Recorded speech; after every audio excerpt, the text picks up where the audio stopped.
Assalamualaikum warahmatullahi wabarakatuh. Perkenalkan, saya adalah Apoteker Nurul Kusuma Wardani M.Pharm, salah satu dosen di program studi sarjana S1 Farmasi Fakultas Ilmu-Ilmu Kesehatan Universitas Alma-Ata. Dalam video yang saya buat ini akan digunakan untuk melengkapi persyaratan pengajuan sertifikasi dosen yang meliputi pernyataan diri dosen dalam unjuk kerja Tridharma perguruan tinggi pada bidang pengajaran. Pada kesempatan kali ini, mata kuliah yang saya ambil sebagai video pembelajaran adalah mata kuliah inti dalam program studi S1 Farmasi, yaitu Farmasi Klinis. Mata kuliah Farmasi Klinis ini sendiri terdiri dari 2 SKS, di mana dalam pembelajaran ini akan terdapat metode penyampaian materi dan case-based learning. Mahasiswa akan mendapatkan studi kasus yang ada konkret di lapangan dan dibawa diskusi dalam perkuliahan. Kemudian untuk pelaksanaan perkuliahan kami menggunakan metode blended learning yang terdiri dari 14 kali pertemuan, di mana minimal 3 pertemuan dari 14 tadi akan dilakukan secara daring atau online dengan memanfaatkan e-learning yang tersedia di Universitas Alma-Ata. Mata kuliah yang akan saya sampaikan dalam video pembelajaran kali ini akan menerapkan metode yaitu Delivery, Interaction, and Assessment dalam proses pembelajaran secara offline maupun online. Jadwal pembelajaran farmasi klinis ini akan dapat diakses oleh mahasiswa melalui Rising Alma-Ata, yang dimana di situ akan digunakan sebagai platform mahasiswa melihat jadwal dan melakukan presensi terkait dengan kehadiran perkuliahannya. Materi pembelajaran farmasi klinis ini tersedia dalam e-learning Universitas Alma-Ata yang dapat diakses oleh seluruh mahasiswa dan dosen yang tergabung dalam perkuliahan farmasi klinis. Mata kuliah farmasi klinis ini akan membahas konsep dasar dan perkembangan farmasi klinis dalam dunia pelayanan di rumah sakit. Serta pada mata kuliah ini akan membahas bagaimana penerapan pelayanan farmasi klinis di rumah sakit. Materi yang akan diajarkan mencakup mahasiswa akan diberikan pemahaman terkait dengan peran farmasi klinis itu sendiri di rumah sakit sesuai peraturan standar pelayanan kefarmasian di rumah sakit, mulai dari cara wawancara kepada pasien, kemudian menggali informasi obat yang digunakan untuk rekonsiliasi obat kepada pasien, kemudian penata laksanaan interaksi obat, pelayanan informasi dan konseling yang dilakukan di rumah sakit, baik secara tatap muka maupun secara digital. Selain itu, mahasiswa juga akan belajar pengelolaan sediaan farmasi khusus, dan mahasiswa juga akan mempelajari metode penyelesaian kasus farmasi klinis berdasarkan evidence-based medicine. Dengan berdasarkan evidence-based medicine tersebut, mahasiswa dapat memberikan pelayanan kefarmasian nantinya yang profesional dan efektif. Capaian pembelajaran lulusan atau yang disingkat sebagai CPL, mata kuliah farmasi klinis ini meliputi mahasiswa akan dapat menunjukkan sikap profesional, bertakwa, interprofesional dalam pelayanan kefarmasian sesuai dengan nilai agama, etika, nasionalisme, kepemimpinan, dan kemandirian. Kemudian, lulusan pembelajaran farmasi klinis ini dapat menguasai teori, metode, dan aplikasi ilmu farmasi klinis dalam penerapan pharmaceutical care maupun manajemen farmasi sesuai hukum, etika, dan keselamatan kerja.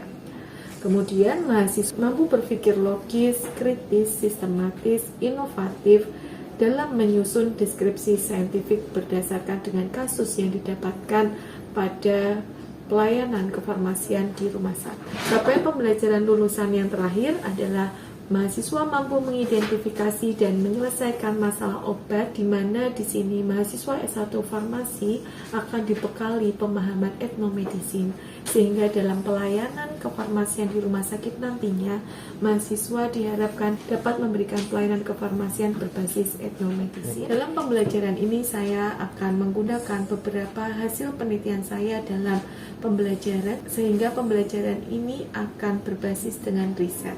Aspek penilaian mata kuliah farmasi klinis ini sendiri terdiri dari ujian tengah semester dan ujian akhir semester dengan masing-masing bobot 20%, penugasan 30%, kemudian kehadiran 10%, dan keaktifan mahasiswa dalam perkuliahan 20%. Penilaian dilakukan secara objektif berdasarkan indikator seperti ketepatan dan penguasaan materi, partisipasi aktif, serta kemampuan analisis terhadap studi kasus yang diberikan. Dan kemudian penilaian ini akan mengacu pada rubrik penilaian yang jelas dan terukur. Hasil evaluasi yang telah disampaikan melalui portal tersebut akan dapat digunakan sebagai bagian dari proses umpan balik untuk meningkatkan kualitas pembelajaran. Dengan pendekatan ini, saya berkomitmen untuk menciptakan pembelajaran yang berpusat pada mahasiswa, sekaligus menyiapkan lulusan yang mampu berpikir kritis, adaptif, terhadap perubahan, serta siap menghadapi tantangan dunia kerja kefarmasian.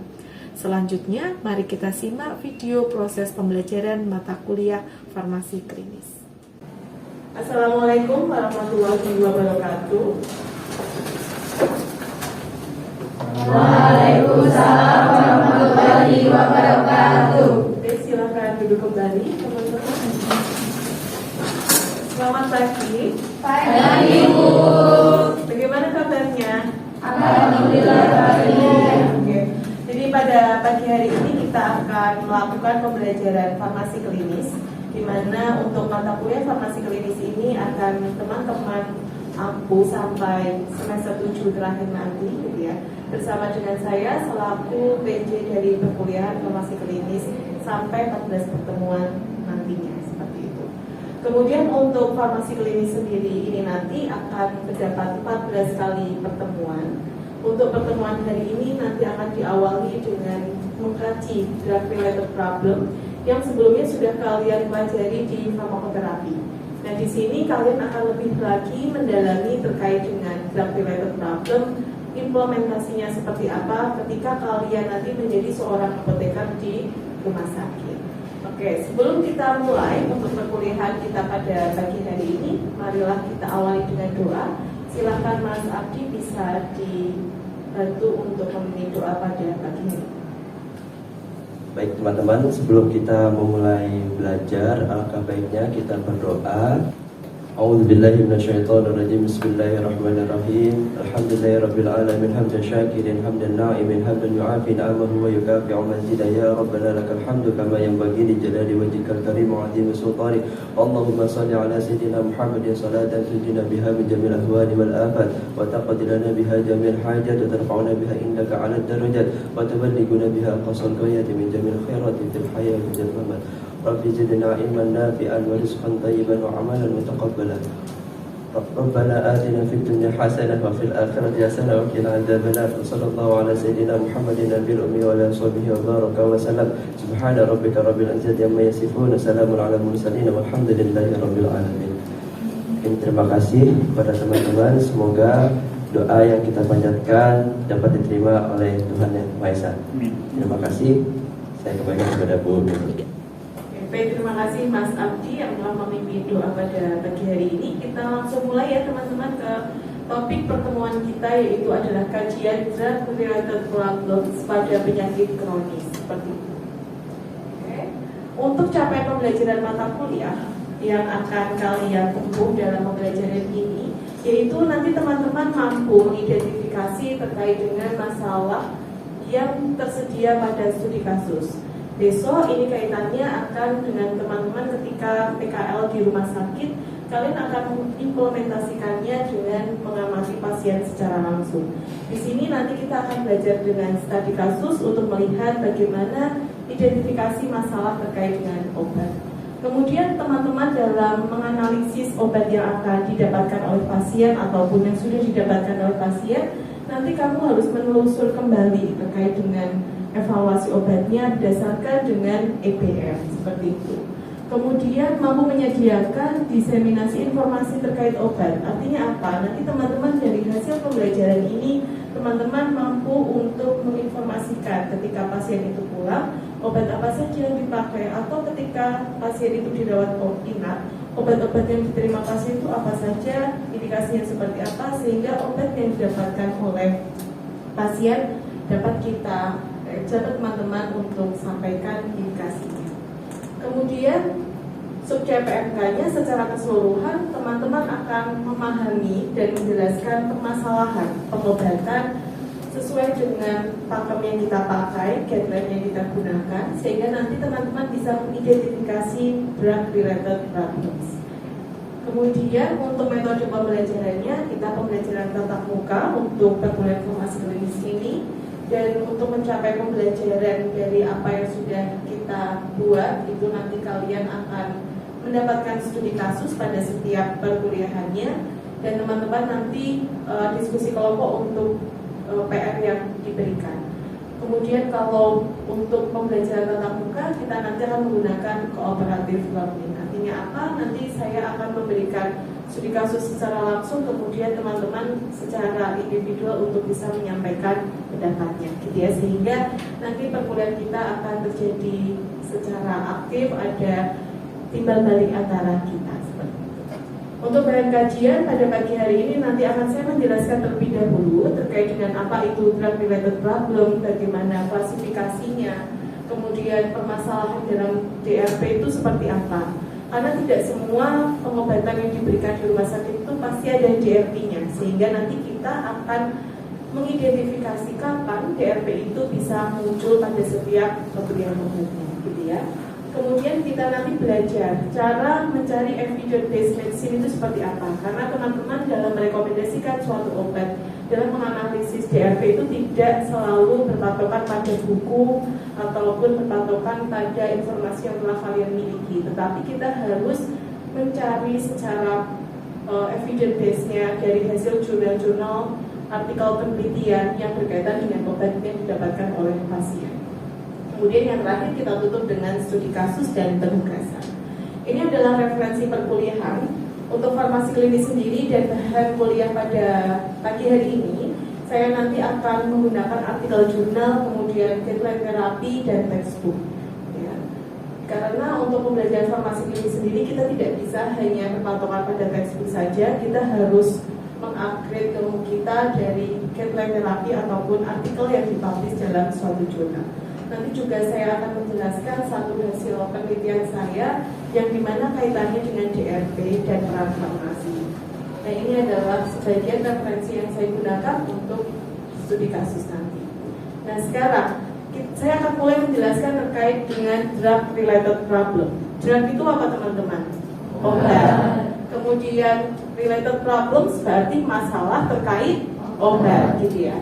Jadi drug related problems itu adalah suatu peristiwa atau keadaan yang berkaitan dengan terapi obat. Bisa itu terjadi secara aktual, bisa itu terjadi secara potensial.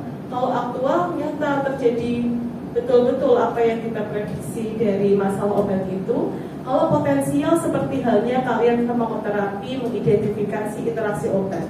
Interaksi obat itu kan ada yang harus dimonitoring, gitu ya. Nah, selama kita monitoring resiko-resiko yang dari interaksi obat tadi tidak nyata terjadi di pasien, berarti itu adalah drug related problem secara potensial. Nah, drug related problem ini harus dipantau dengan seorang farmasis, terutama nanti teman-teman yang berkaitan dengan pelayanan langsung kepada pasien. Karena apa? DRP ini nanti ketika dia lolos dari pantauan farmasis akan mengakibatkan outcome terapi tidak optimal. Artinya apa? Pasien nanti tingkat kesembuhannya juga akan rendah, gitu ya. Bukan karena penyakitnya, malah karena obatnya. Seperti itu. Ini adalah ilustrasi peran farmasis dalam pengatasan DRPD. Ini adalah salah satu contoh hasil penelitian di Cina, gitu ya. Di sana dia sudah mengimplementasikan dan mengintegrasikan antara rumah sakit, community, dan di rumah, gitu ya.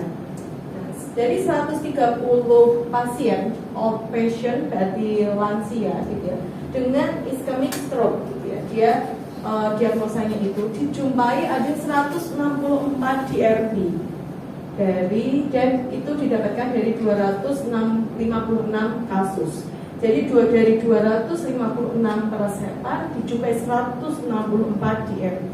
Sangat tinggi ya teman-teman. Bayangkan jika ini tidak ada peran farmasis di dalamnya.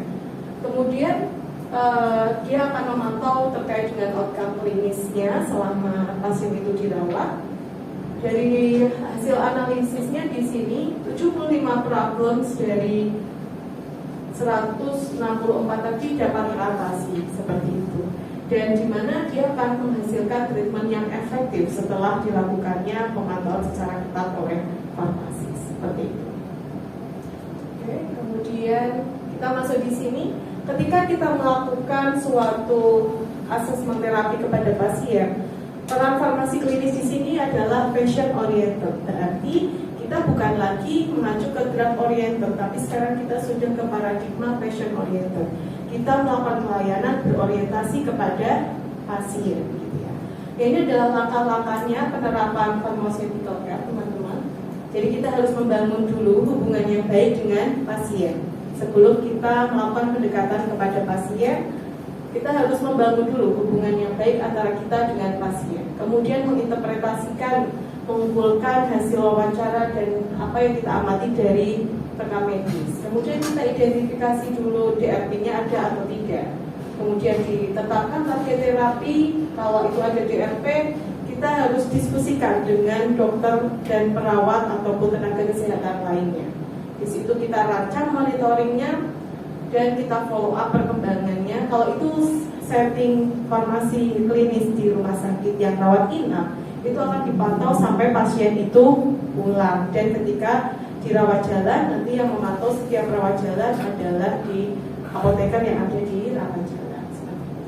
Nah, untuk pada pagi hari ini kita akan belajar mengidentifikasi adanya DRP, ya. Oke. Nah, ini adalah penyebab dan intervensi DRP seperti apa. Jadi DRP tadi ada dua, ada apa saja deh? DRP aktual dan DRP potensial. Penyebab dari DRP itu ada karena pemilihan obat, bentuk obat atau rute pemberian yang tidak sesuai nanti, pemilihan obatnya, lama terapi, hingga yang lainnya. Intervensinya kita bisa diskusi dengan dokter, gitu ya dia. Dokter yang meresepkan obat itu bisa dihentikan atau diturunkan dosisnya atau ditingkatkan dosisnya ataupun yang lain sesuai dengan cause of DRP-nya seperti itu. Monitoring dari terapi yang sudah didapatkan. Itu adalah sekilas terkait dengan DRP. Kemudian selanjutnya kita masuk ke studi kasus, gitu ya. Saya akan masuk ke studi kasus penyakit kronik.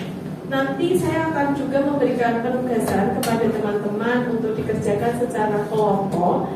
Nanti bisa dikerjakan setelah selesai perkuliahan ini. Tapi sebelum teman-teman saya berikan PR ataupun studi kasus untuk dikerjakan kelompok, kita akan mencoba studi kasus terkait dengan penyakit kronik. Silakan nanti yang bisa mengangkat tangan, gitu ya. Kemudian bisa maju ke depan dan menunjukkan SOAP-nya. Seperti itu.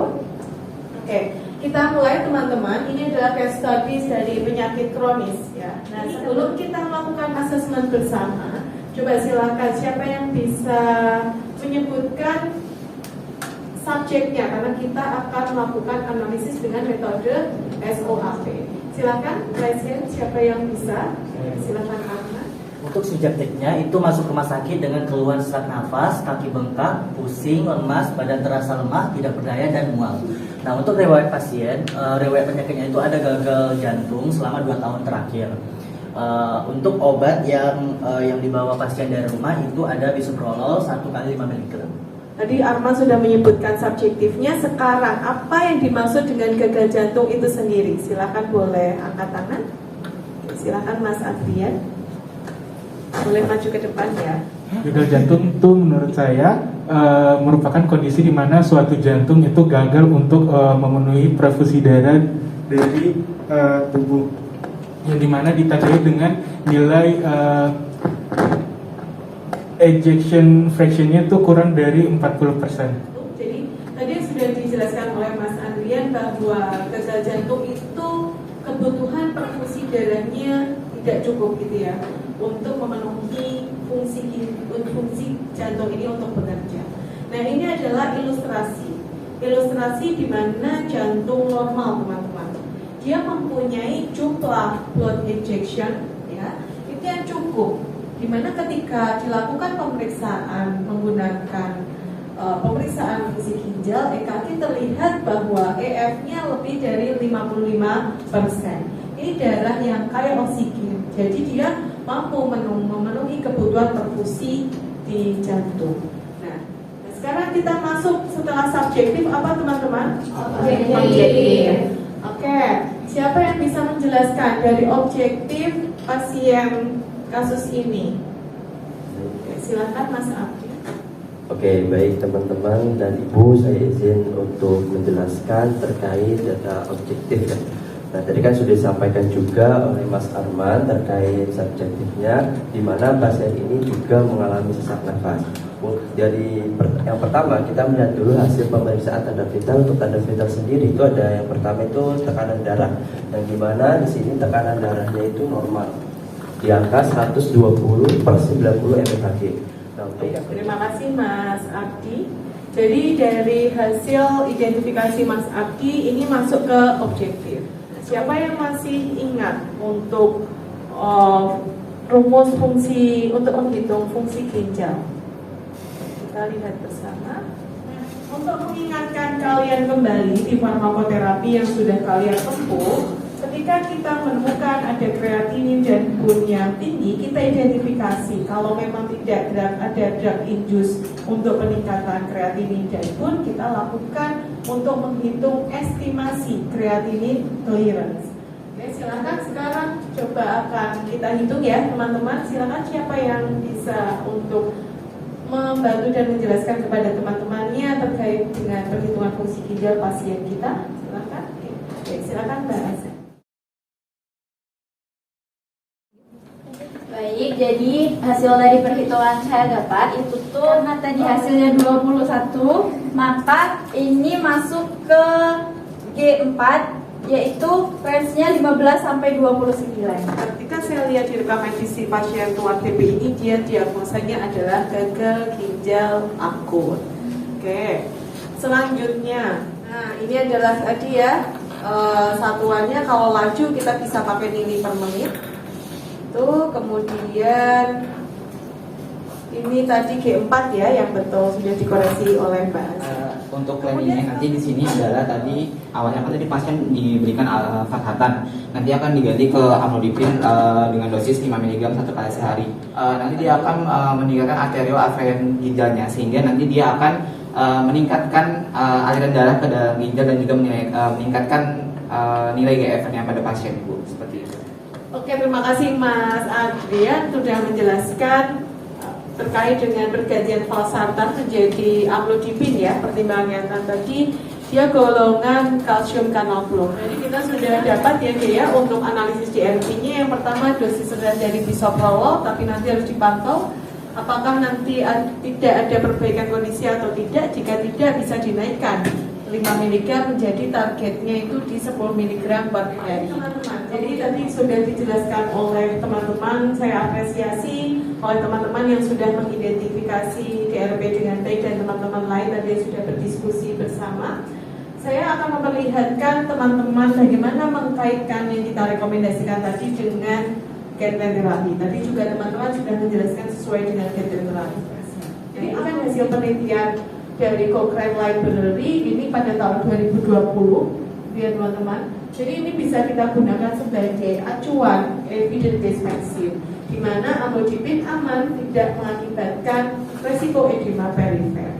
Dengan seperti ini teman-teman tidak hanya belajar dari panduan terapi ataupun guideline terapi teman-teman, tapi juga bisa melihat perkembangan terapi sekarang itu gimana gitu ya. Jadi besok ketika teman-teman menerapkan ini di dunia kerja atau ketika PKL farmasi klinis atau ketika kalian PSPPA nanti yang langsung terjun ke lapangan, teman-teman juga bisa mengintegrasikan antara rekomendasi teman-teman diintegrasikan dengan jurnal terkini terkait dengan keamanan obat tersebut gitu ya. Ini adalah resume tadi. Jangan lupa dilakukan monitoring efektivitas terapi ya teman-teman. Monitoring efektivitas terapi, oke. Monitoring efektivitas terapi Siapa yang bisa menjelaskan secara umumnya terlebih dahulu? Silakan boleh raise hand sebelum nanti saya tutup ke konseling. Silakan, silakan Mbak Adil. Oke, silakan Mbak Adil. Izin jawab Ibu. Jadi untuk monitoring efektivitas terapinya kita bisa lihat dari tadi monitoring SOP-nya, terutama dari subjektif sama objektifnya. Yang pertama itu dari subjektifnya kita lihat dari kondisi klinis pasiennya, yaitu sesak nafas, demam kaki, dan sakit kepala. Untuk dari metode objektifnya kita bisa lihat dari tanda vital dan hasil laboratoriumnya. Untuk tanda vitalnya yang dilihat itu ada tekanan darah dan respiration rate-nya. Untuk hasil laboratoriumnya kita bisa lihat dari kadar kreatinin, BUN, kadar natrium, kalium, GDA, dan kadar asam urat. Sekian, terima kasih.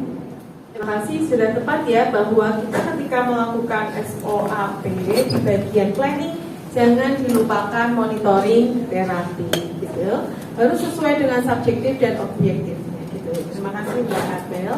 Kemudian konseling yang disampaikan ketika itu pasien rawat inap dengan kasus gagal ginjal dan gagal jantung harus dikonseling. Kemudian ini materi konselingnya, jadi harus secara logis juga, gitu ya. Kalau pasiennya perempuan ya disesuaikan dengan jenis kelaminnya, disesuaikan dengan riwayat pasiennya, jangan memberikan edukasi yang susah untuk diterapkan kepada pasien. Jadi kita harus menegaskan patuh minum obat, cara minum obatnya bagaimana, kalau dia punya menggunakan obat tradisional juga cara mengkonsumsinya gimana, jangan sampai bersamaan ataupun nanti ketika terjadi efek samping obat kamu jelaskan gejalanya seperti apa yang 10% sering terjadi saja sehingga pasien bisa waspada.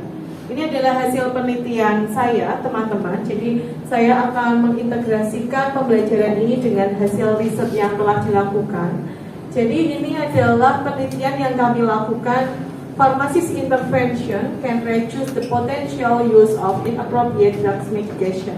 Jadi kita penelitian ini kita akan melihat dari DRP yang terjadi. Kita bersama dengan apoteker di sana untuk mengatasi si DRP ini dengan diskusi secara bersama. Nah, ketika penelitian ini dilakukan, itu kita mendapatkan 123 pasien. Ini adalah pasien geriatrik. Dengan adanya kolaborasi antara dokter, perawat, dan apoteker dalam menangani kasus yang kita teliti ini ternyata memberikan impact yang bagus kepada outcome terapinya pasien.